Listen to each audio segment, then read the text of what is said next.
So next up, in terms of E3 conferences, we have Microsoft, and they have, for quite a few years, basically since the Xbox One launched, they have had really good, great, solid conferences where they show things and they get you excited, and they have some cool announcements here and there, and this year wasn't really an exception to that. They continued to have a great conference. It was actually...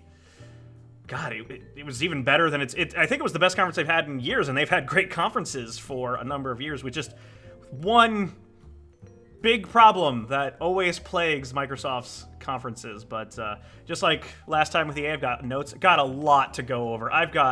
There's a lot of writing, because they showed a lot. They went over 90 minutes, and for the entirety of the conference, I think they had pretty excellent pacing.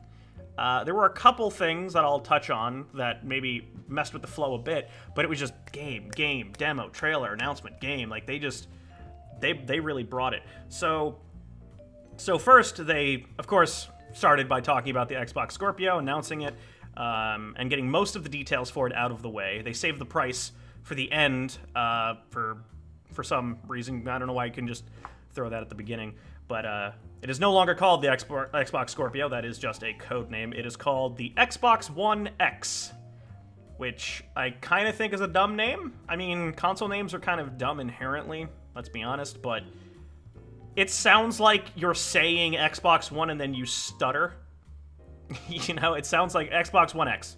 It's like, oh crap, I'm sorry, I didn't mean to say that again.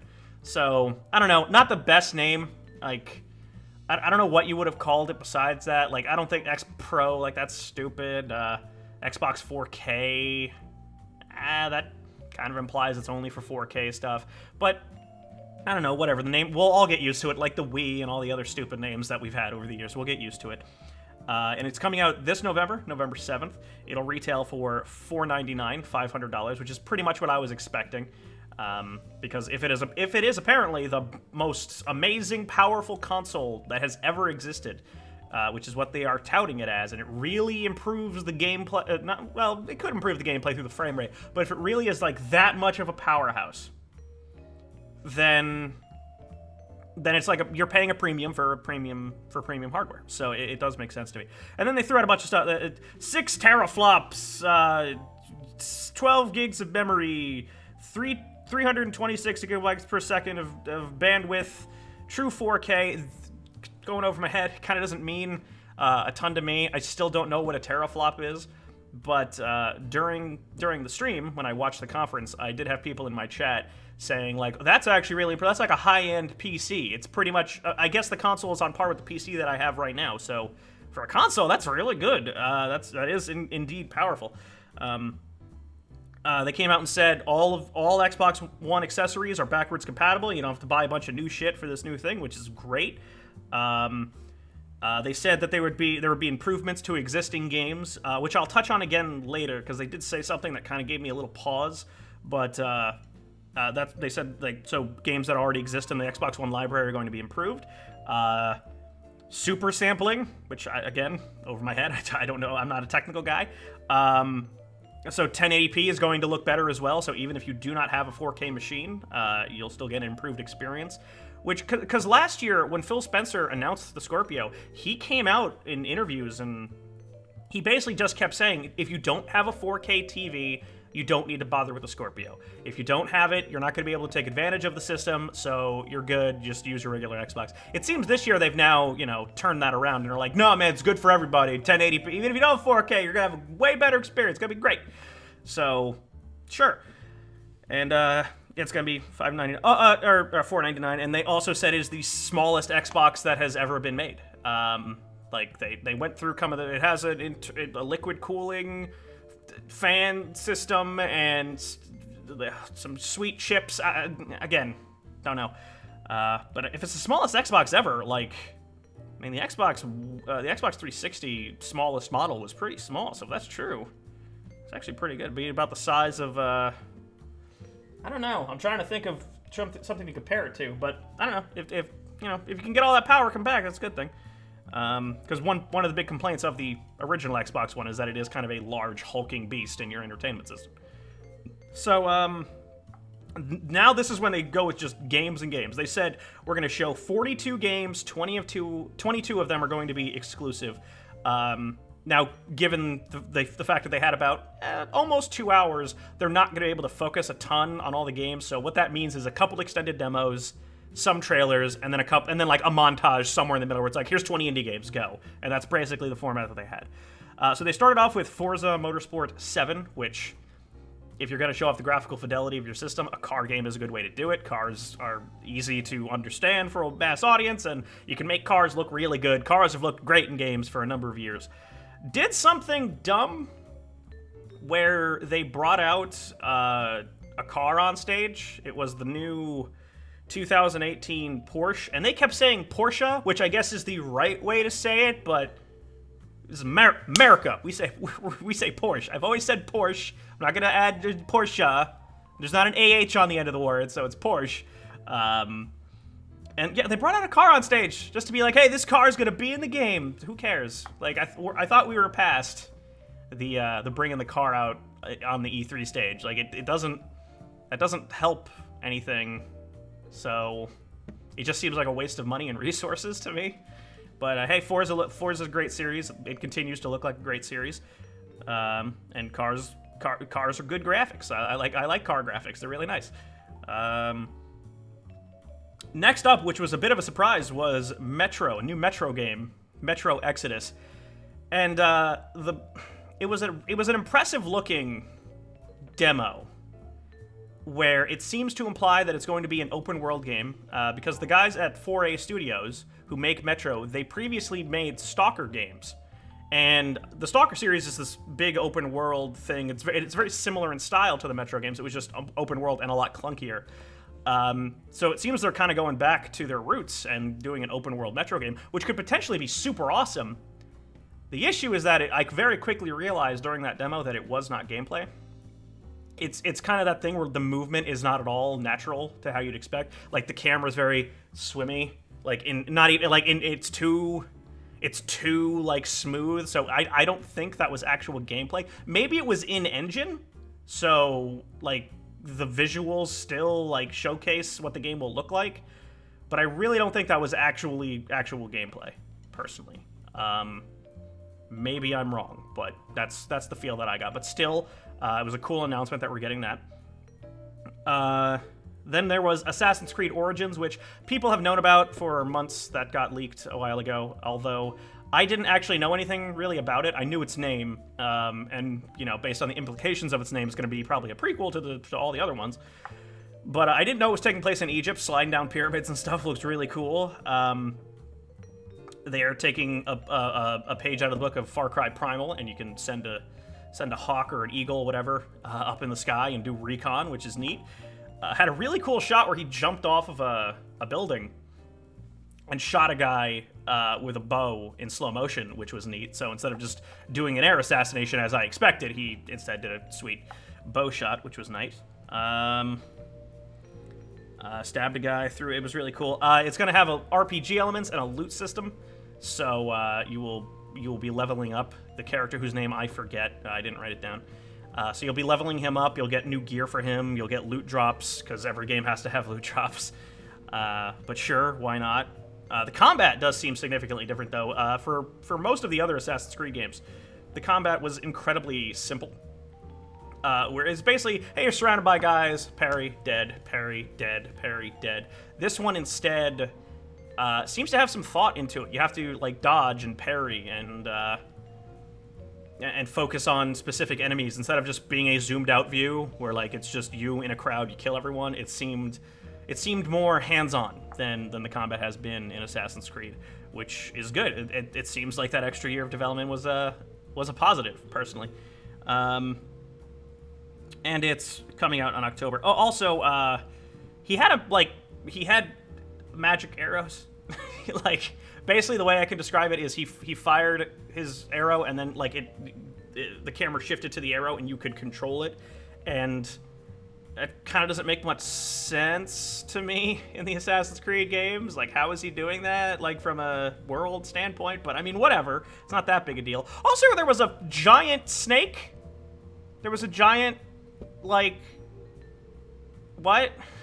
Like, what's that Sam wording? Like Clash of the Titans? There was a giant Clash of the Titans snake in the trailer. Why? What?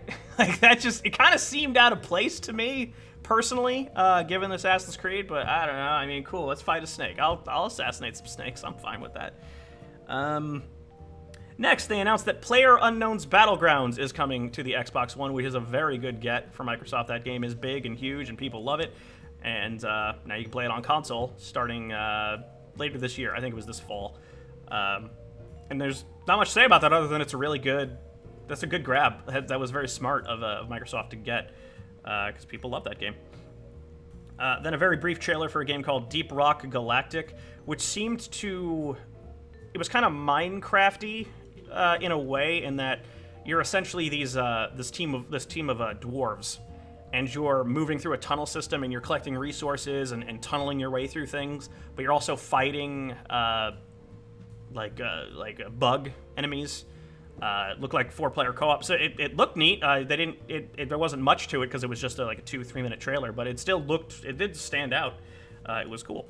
Then State of Decay 2 was shown, which I really like the first State of Decay, and I want to say that they said when they announced it that it would have co-op, and they kept implying through the trailer they had that it was co-op, but they never actually came out and said, hey, check it out, co-op. Like, these are real players.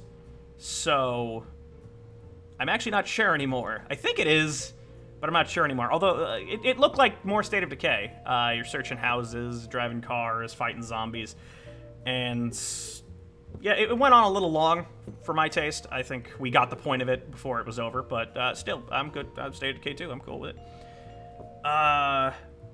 Then kind of a rough transition into the Darwin Project, which is like a survival battle royale Hunger Games style game. Seemed to have a very cartoony art style, but you're also horribly murdering people. It's just randomly, they had this guy, like, out of nowhere with no introduction, just come on stage and start scream commentating like he was like doing a play-by-play. And it was very jarring. Like, he just showed up, and then 2 players fought, and that was that. I mean, sure, why not? It didn't really do a ton for me, but okay. Those kind of games are fun if they're well made, so potentially it's a good thing. And then Minecraft, because it's Microsoft, they own Minecraft now, in case you forgot, and they're gonna do something with Minecraft. But what they announced is actually super cool. Like, they basically went, hey, we're going to have a community marketplace. Okay, people make skins, they make maps and textures, and then, hey, you can just download. Cool, that's fine, that's nice. Gives the game more longevity than it already has. It's going to have 4K options, sweet. It's going to have a new super-duper graphics pack, so, like, it has sweet lighting and it improved textures. Minecraft doesn't really need the graphical upgrade, but okay. But the thing that they showed was, like, massive servers that's cross all platforms. Like, they showed, like, a Nintendo Switch, and I think there was a PlayStation in there, and they were all connected. And then she came out on stage, and she said, like, this girl came out on stage and said, you'll be able to play with your friends regardless of platform. But then they only said mobile and Xbox and PC, maybe because they don't want to name drop the other systems on stage, but that's what I got from that. It was heavily implied that it was every system that has Minecraft on it can play together now, which is super cool. Like, that's a really big announcement. I'm surprised other companies would let them do that, unless I'm misinterpreting. But seriously, there was a Nintendo Switch in the fucking trailer, so, like, at the Xbox conference. So, neat, I'd say. That's actually a very cool announcement that you don't expect. New Dragon Ball game, Dragon Ball FighterZ. I don't really care about Dragon Ball personally, but it looked really pretty. It was kind of gorgeous. And the big thing they announced in that was 3v3 battles, so I guess they're taking kind of a Marvel vs. Capcom route, but with all Dragon Ball people. I mean, Dragon Ball has a massive roster of characters to make that work, kind of like a Marvel vs. Capcom, so it's fine. Particle effects in Dragon Ball are really cool. It's one thing you could say about those games, that they typically look very good. Then there was Black Desert MMO is coming to the Xbox One. I don't know what that is. I mean, I don't particularly play MMOs. When I first saw it, I actually thought it was a Dragon's Dogma sequel. Like, it looked kind of similar to that to me, but apparently it's just, MMO, Black Desert. So if that interests you, there you go. Very quick trailer for The Last Night, which is a game with a really cool pixel art style. Didn't really get much from it in terms of what kind of game it is. I would assume it's a side-scroller, given the pixel art. Maybe an adventure game or something along those lines. But aside from the incredible pixel art graphical style they're going for, I don't really know what that game's about. But still, neat trailer. Then The Artful Escape was next, which I'm kind of having a tough time recalling in my head. Yeah, well, crap, what was that? I can't remember what it was. I remember thinking it looked cool. Oh, it's the thing with the guy, and, okay, so there's a guy, and he walks through a town, and it's a side-scroller, and then he pulls out a fucking guitar, and then he just starts doing riffs, and he's flying around on mystical beasts. It was, I guess it blew my mind to such a degree that it got blown out of it. It was actually really neat looking. It kind of looked like something that, name of the company. They make the adventure games. Tim Schafer's thing. That company. I can't remember their name right now for some reason. Now I'd like to address the big problem that Microsoft has with their conferences every single year. And it's at this point when it started to get on my nerves, and they continued to do it. They cut away. They cut away all the freaking time. It's like, stop. I'm here watching the stream on my monitor in full screen.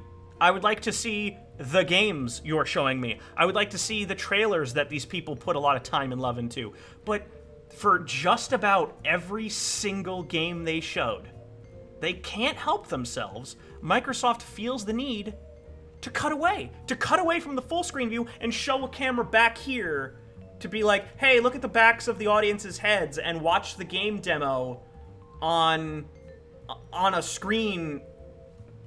Like, we're recording the screen instead of linking you to the direct feed of what you're seeing. Instead, here's a camera shot of a screen.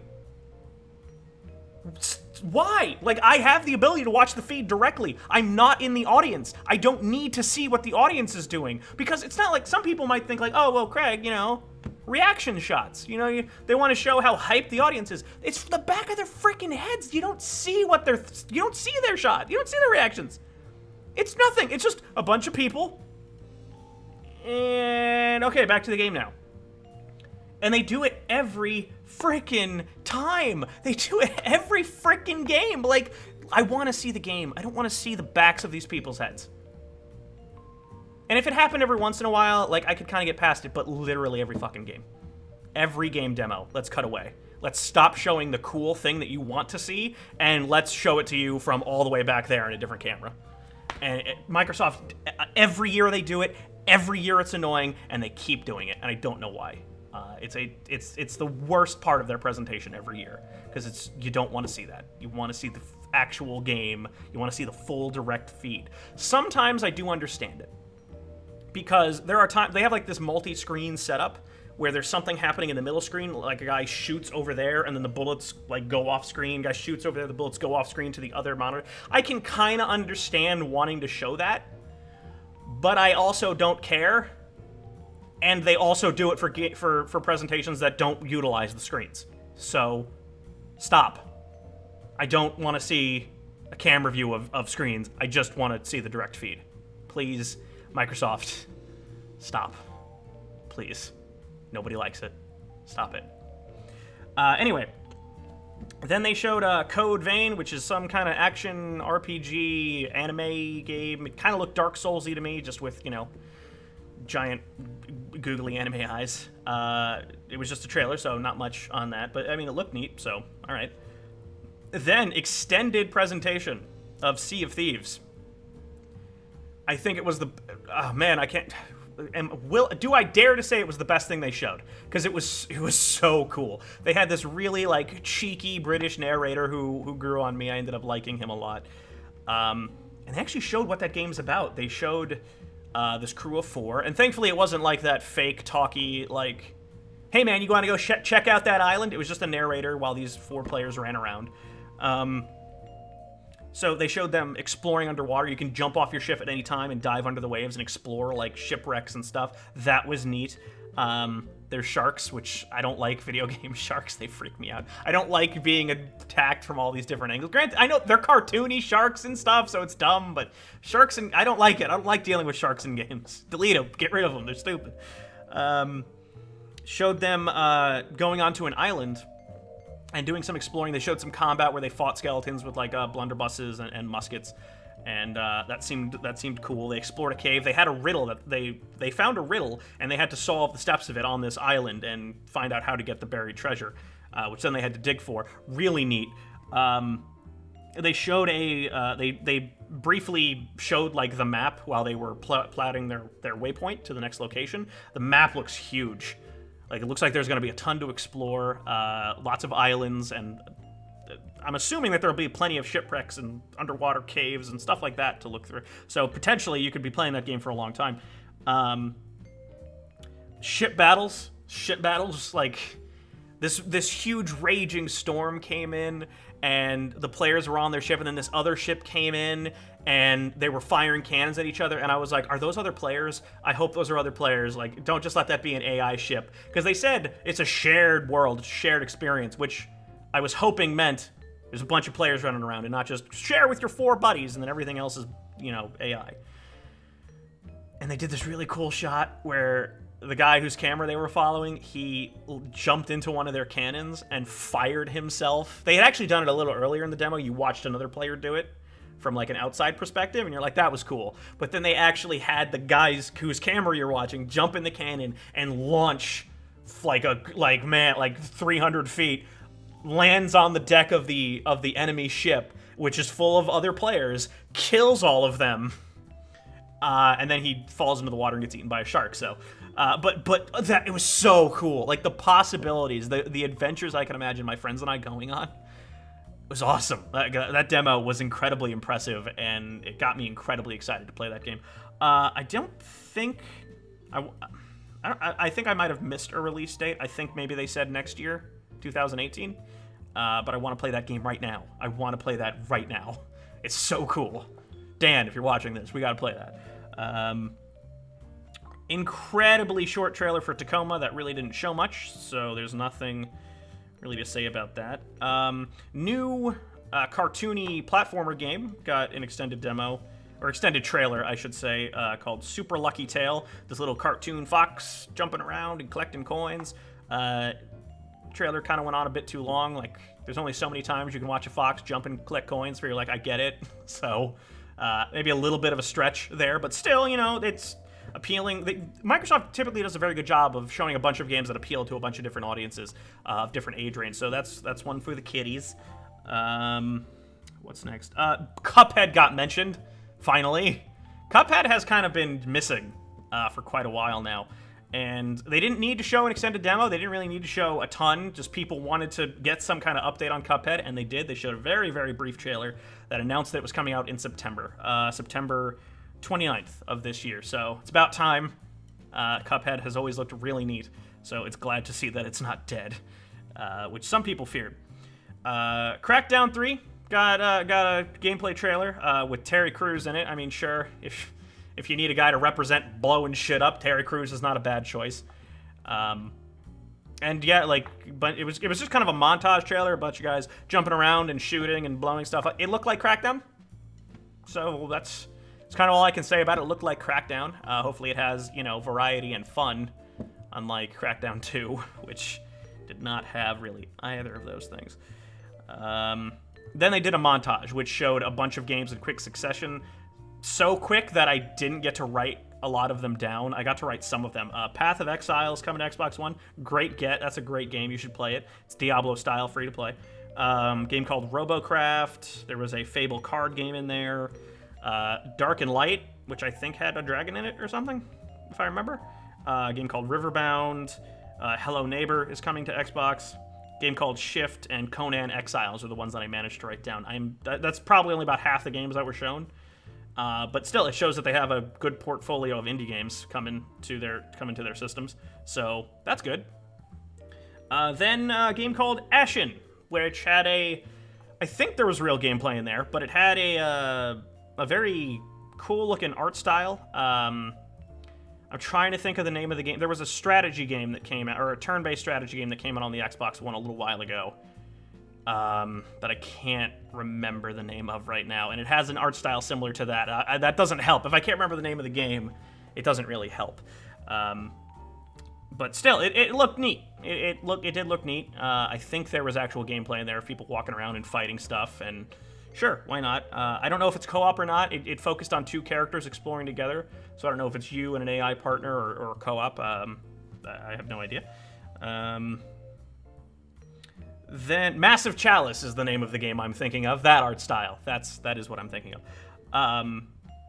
Life is Strange Before the Storm got a trailer, which is a prequel that focuses on Chloe, who is the blue-haired girl in the first Life is Strange. I really liked Life is Strange. It was a little awkward at times, but still, I thought that was a really good story with really interesting characters, and the time manipulation stuff was neat. I don't know if I needed a prequel with Chloe. I don't... Like, it takes place before the event. Like, Chloe's hair is not blue yet. Like, it's that. So it shows what happened to her before the events of the first game. I don't think we needed to know what happened to her. They kind of explored that just fine in the original. But, still... I'm not against more Life is Strange, so sure, I'll play another one, but, you know, I don't... we'll see how unnecessary it feels. I was kind of hoping for just a sequel. An actual sequel. But I'm down for more Life is Strange. Then we got an extended demo of The Lord of the Rings Shadow of War, which for the first 2 minutes they showed the screen instead of the direct feed, which was incredibly annoying. What's his face? I forget his name. I forget the name of the main character. Troy Baker. While Troy Baker was, teleporting around and stabbing, stab, I didn't get to see that very well because it was showing that camera and not the direct feed, which was incredibly irritating. But it looked like more Shadow of Mordor, which is not a bad thing. I liked Shadow of Mordor the second time. I didn't really get into it when I first tried it, but then I played it on PC at hot 60 frames, and it was way better. The orcs seem to have a lot more personality. The one orc that he recruited in the beginning, he dominated one of the orcs, and he just was this talky, jokey guy, did a mouth pop with his finger. He seemed to be a barrel of laughs. So it was appreciated that they had a lot more personality. They had personality in the first one, but it seems like they have even more personality in this one. 7 new orc tribes. One cool thing that they showcased was the mission they were leading up to, which they didn't really end up showing, was them assaulting a stronghold of an orc leader. And you got to pick your team of dominated orcs, and then they would bring along their armies, and then you would rush the stronghold with this large army. And they kind of had a moment like that in the first game near the end, so to have them expand that and have that be something you do regularly could be really, really cool. But, at the end of the day, it was more Shadow of War. Then they had a guy start playing piano on stage, that's nice. He was very good. It was a very good piano performance, which transitioned into a trailer for an Ori sequel, Ori and the Will of the Wisps. And the first one was great. It was beautiful. It had an amazing soundtrack. It was surprisingly challenging, which was actually kind of a neat, refreshing thing to have. And, I'll play another Ori game. Of course, they showed this little owl, and they showed a feather fall in front of the owl, and he comes over to it, and he has this really sad moment where he looks at it, and in the background you can see what I assume to be his dead parents, and it would have been maybe really really impactful, except they fucking cut away to show Piano Man instead of showing the game I want to see. Microsoft really needs to stop doing that. Someone needs to tell them to stop it. Fire whoever is in your control room, please. Okay. Big announcement. This surprised me. This legitimately surprised me. Backwards compatibility on the Xbox One for original Xbox games. That blew my mind. I was not expecting that, because Microsoft basically just threw the original Xbox just out the window. When the 360 came out, they just immediately discontinued, get it out of here, screw that system, it's stupid. 360, I love the original Xbox. I have often said it is my favorite console of that generation. PS2 is great, GameCube is great. But I was an Xbox boy. There are so many classic games. When it came to multi-platform games, the Xbox version was always the best.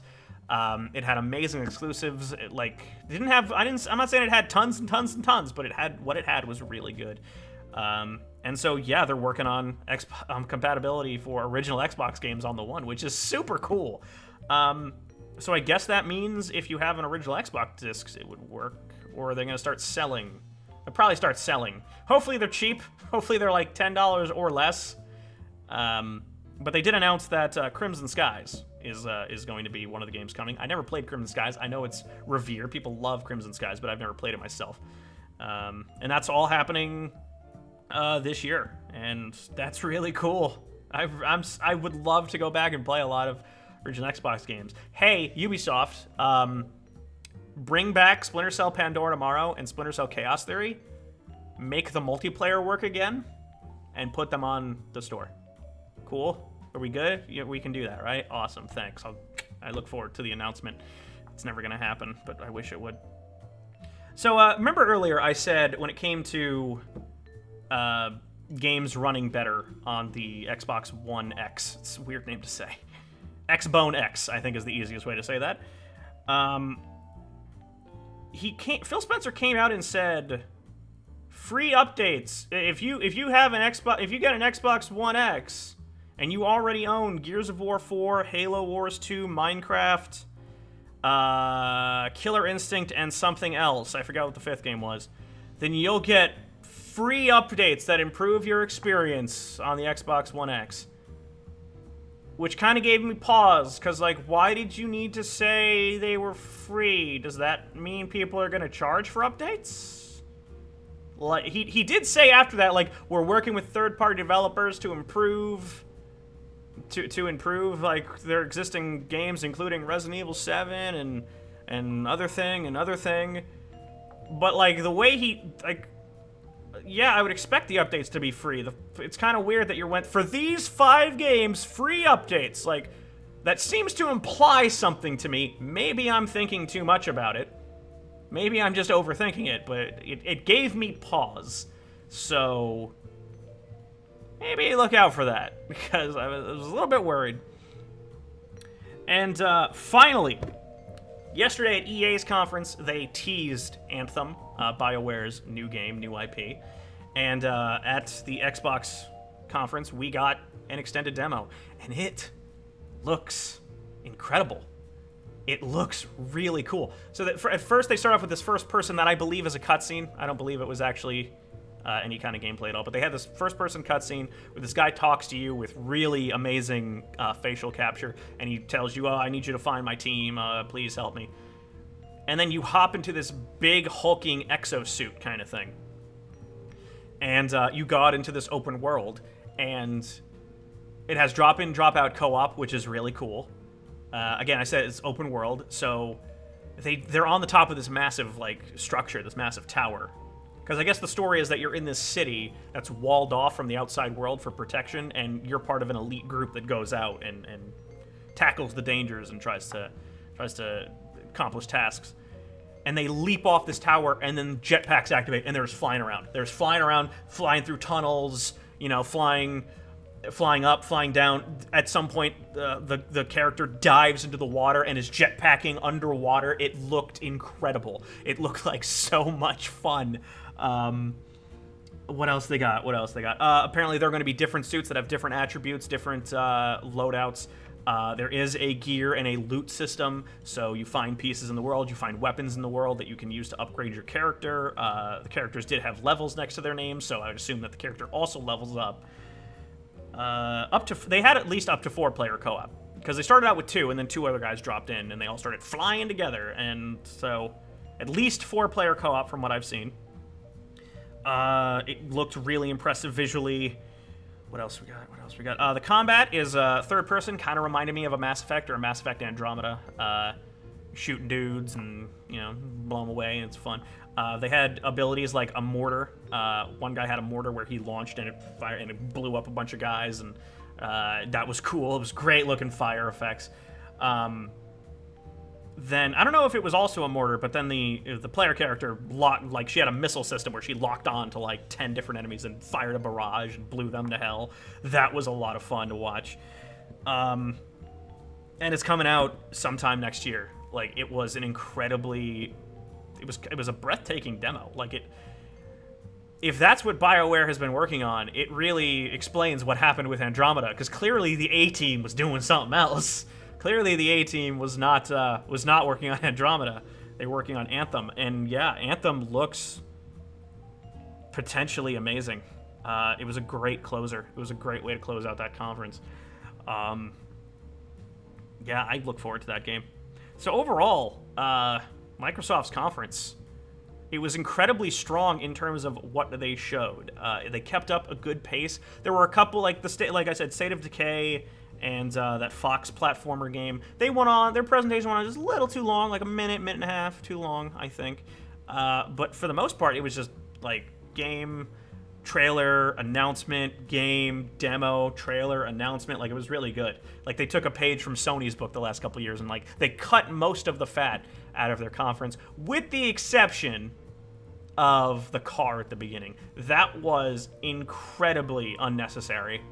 That it was like, I thought we were past this. I thought we were past the whole, like, hey guys, look at this car. Like, we spent hundreds of thousands of dollars to have this exclusive first look at a car. Like, okay, so if the car is gonna be in the game, that's cool, but you don't need to bring the fucker on stage, man. Unless you're gonna put a ramp on stage and have it jump, that's fine, but otherwise it's pointless. So dumb. But other than that, they kept up a good pace of just stuff. Like, there was stuff that people already knew about, of course, but like, they showed those, and they showed them quickly for the most part. They announced a good amount of new stuff. They showed that they have a great indie presence. The big demos they had, like Assassin's Creed and Anthem and Sea of Thieves, were incredibly impressive. And yeah, man, the biggest problem I have with the conference is that whoever keeps telling them that cutting away is a good idea should be fired. Because it's not. Like, we at home don't want to feel like we're in the audience and watching it from the nosebleed section. We want to watch the feed. You have a direct feed to the shit. Let's see it. So I don't know, man. For a final rating, I'm really I'm leaning toward a 9, because like, it was a really engaging, entertaining, energized, really fun conference. Those cutaways fucking infuriated me. Are they enough to drop at a point? I don't know, man. You know what? My gut is telling me that they're not. That's a little harsh to drop a point. So I'm gonna give the Microsoft conference a 9 out of 10. It was an incredibly good conference. They showed a lot. For the most part, they used the 90+ minutes they had very well. There was a little bit of stretching. There was a little bit of pacing problems, but not that many. And the biggest problem I have is that they kept fucking cutting away. Like, stop. You want a 10 out of 10? You want a 10? Stop cutting away. Stop it. I don't actually know if I would do that either, like, because, you know, there was a stupid car thing at the beginning. But dude, good, really good lineup, really good presentation, very impressive. Just stop. Stop cutting away. Stop it. Okay, so that is Microsoft conference covered and out of the bag. That's a weird saying. I don't know why I said that. It's in the bag. In the bag. It's in the bag. It's in the bag. Bag is full. So that'll do it for Microsoft's conference. That was very good. The other conferences now have a lot to live up to. Hopefully they don't cut away. 10 out of 10 if no one else cut. That's not true. That's stupid. So yeah, hopefully you guys enjoyed listening to my overview and my opinions on what was shown. And next up is the Bethesda conference, which happens at midnight my time. So that should be fun. But anyway, thanks for watching, guys. And I will see you at Bethesda's conference.